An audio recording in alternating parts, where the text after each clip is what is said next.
No, essentially, what a nuncio is you are the eyes, ears, hands, if you will, of the Holy Father. You're an extension of the Holy Father's ministry, because the Holy Father is concerned for the Church, all aspects of its life, a personal representation of what the Holy Father wants to be for the whole Church. He can't be everywhere. Probably the most important work that we do is we are the ones responsible for the process of gathering information and submitting it to Holy Father for the appointment of bishops.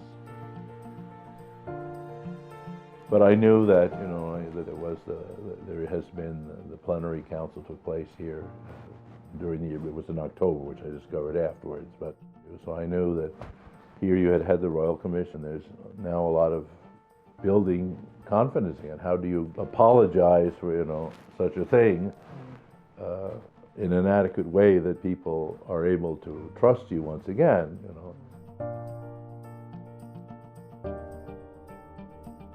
Well, there will be two institutional events, which will be the meeting of the Bishops' Conference in May, and then the meeting, the Plenary Council in July. So there you have, say, concentrated moments.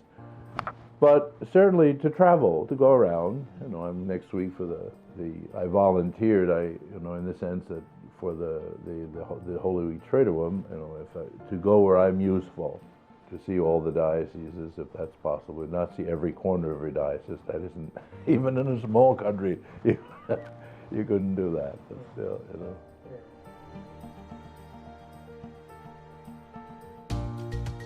When I was in Chile, I had a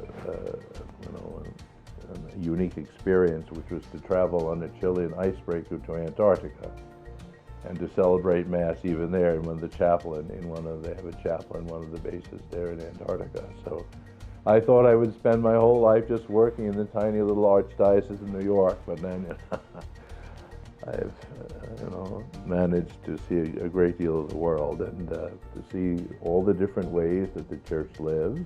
The most uniting aspect, of course, is the Mass, the Eucharist, which we are all celebrating and in different ways. One of the things that people have always appreciated about the Church in different places is a life of service. Some of the places where I lived, like in Africa, in Kenya, or say even more in South Sudan, that education, healthcare, so much of this is through the Catholic Church, through the sacrifice, especially of religious men and women. So I think that's one of the ways in which we can help overcome some of the difficulties that we've faced, especially in trying to regain people's credibility, is through service. How we can serve those who are most in need, the marginalized, and really dedicate ourselves to that. And of course, the life of prayer, the life of worship, that's important.